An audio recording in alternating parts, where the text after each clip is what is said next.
Bangsa Tionghoa sudah ada di Indonesia sejak abad ke-8 atau pada zaman Hindu di Kerajaan Sriwijaya. Mereka datang bergelombang dengan kapal layar jung.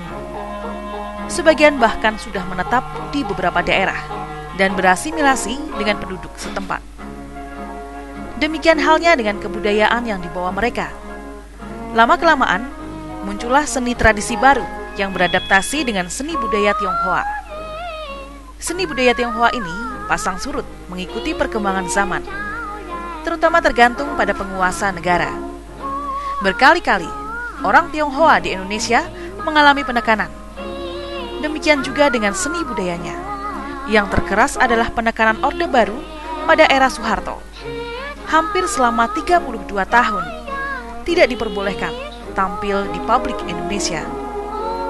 Satu pameran ilustrasi grafis Tionghoa, Cheng Li, diselenggarakan di Gedung Rasa Dharma, Gang Pinggir, 31 Semarang pada tanggal 3 hingga 11 Juni 2011.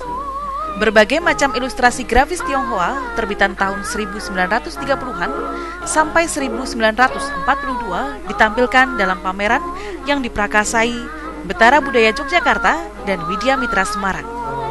Grafis-grafis tersebut disertai dengan ilustrasi tentang bahasa Tionghoa zaman dahulu dalam dialek Cina Betawi, Cina Semarang, dan tidak lupa disertai pula ilustrasi foto zaman dahulu untuk menambah pengetahuan tentang orang Tionghoa di Indonesia. Pakar kebudayaan Tionghoa, Wijayanti Darmawiono mengatakan, pameran ini merupakan simbol kesaksian sejarah sebuah kebudayaan yang sempat terputus. Kalau Cheng-li itu saya lihat artinya pantas, masuk akal. Jadi misalnya kalau orang sudah jaga pameran, ya kita berilah makanan atau uang makan atau uang transport, itu namanya Cheng-li. Kalau dia sama sekali tidak dikasih apa-apa untuk transportnya atau uang makannya, itu Cheng-li namanya. Hapus sih, bohong ya? Ya, bukan bohong sih, tapi tidak seharusnya, tidak sepantasnya itu Cheng-li. Ya tertipu juga, itu artinya menipu atau tertipu Cheng-li. Karena pameran ini kan mengemukakan ilustrasi grafis berupa cover buku, terus iklan dan sebagainya yang dikumpulkan dari tahun itu asalnya ya, dari tahun 30-an sampai tahun 60-an, bahkan ada yang sampai tahun 90-an. Tapi ya dengan penekanan bahwa banyak dari cover-cover dan ilustrasi grafis semacam ini yang hilang. Jadi banyak sekali yang hilang karena ya keadaan politik waktu itu menyebabkan orang-orang yang memilikinya menjadi takut untuk menyimpannya dan kemudian membakarnya, membuangnya. Dan juga ada yang memang dibakar oleh perusuh-perusuh pada waktu itu, baik waktu zaman kemerdekaan, jadi tahun 45-an gitu, maupun tahun 65 dan tahun 96. Saya kira kalau di Semarang nggak ada. Ini sebetulnya merupakan satu kesaksian bisu dari kekuasaan satu rejim atau kekacauan yang terjadi pada waktu terjadi pergantian kekuasaan. Jadi saya kira bagus juga untuk generasi yang sekarang ini yang sama sekali tidak tahu, misalnya yang sangat populer itu figur komik yang namanya Put On. Waktu saya kecil itu populer sekali, yang anak-anak saya sama sekali tidak kenal siapa itu Put On.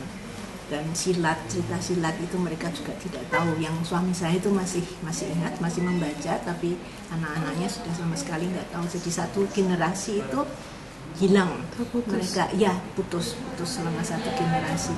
Dan juga untuk penguasa-penguasa itu saya kira merupakan satu sentilan bahwa ya jangan sampai terjadi seperti itu, bahwa ada juga yang sengaja dibakar sih, bahwa sampai satu generasi itu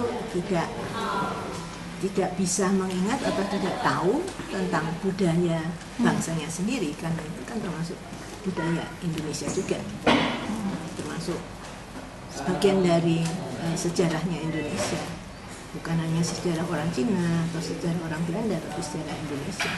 Sekarang kalau kita bicara ekonomi, permintaan atau demand untuk novel-novel seperti itu atau cerita silat Nah, cerita silat tentu dengan ilustrasinya itu nggak ada. Zaman saya anak-anak SMP itu baca cerita silat semua, nggak peduli Cina, Jawa, apa baca semua. Nah sekarang anak Cina juga nggak baca cerita itu. Lah otomatis ilustrasi yang seperti itu juga nggak ada permintaan untuk itu ya. Otomatis nggak diterbitkan gitu. Semua itu punya keunikan sendiri-sendiri. Gitu. Kalau nanti dilihat di sana ada yang dipermodern jadi cover komik yang lama kemudian dilukis kembali dengan sistem yang modern, yang biru itu warnanya. Itu menarik juga walaupun itu dibuat modern tapi dengan nilai keunikan yang lain gitu. Koordinator pameran, Satrio Seno Prakoso, menambahkan, karya-karya yang ditampilkan pada pameran ini berasal dari berbagai media, seperti pada media kertas, kain, buku, majalah, koran, iklan, dan sebagainya. Sedikitnya ada 48 frame yang disajikan. Sebagian besar, frame-frame tersebut berasal dari ilustrasi cerita silat dan cerita roman. Pamerkan itu ada kurang lebih 48 frame, ya, frame foto dan figura. Ada yang dari fotokopi, terus itu dari fotokopi dari cover asli, terus kemudian ada yang dicetak dengan MMT, terus kemudian figuranya besar, ukurannya 60 kali 40, ada yang 1 meter kali 1,5 meter juga. Terus plus ada satu lagi wayang kulit, ya wayang kulit Cina. Itu dari mana saja Pak koleksi itu? Koleksi ini kami dapat dari Bentara, yang sebagian juga menurut informasi itu adalah koleksi dari Ong Heri Wahyu. Ong Heri Wahyu. Ya, salah seorang desainer grafis dari Jogja. Dari Semarang, Diantika, Cyber News TV.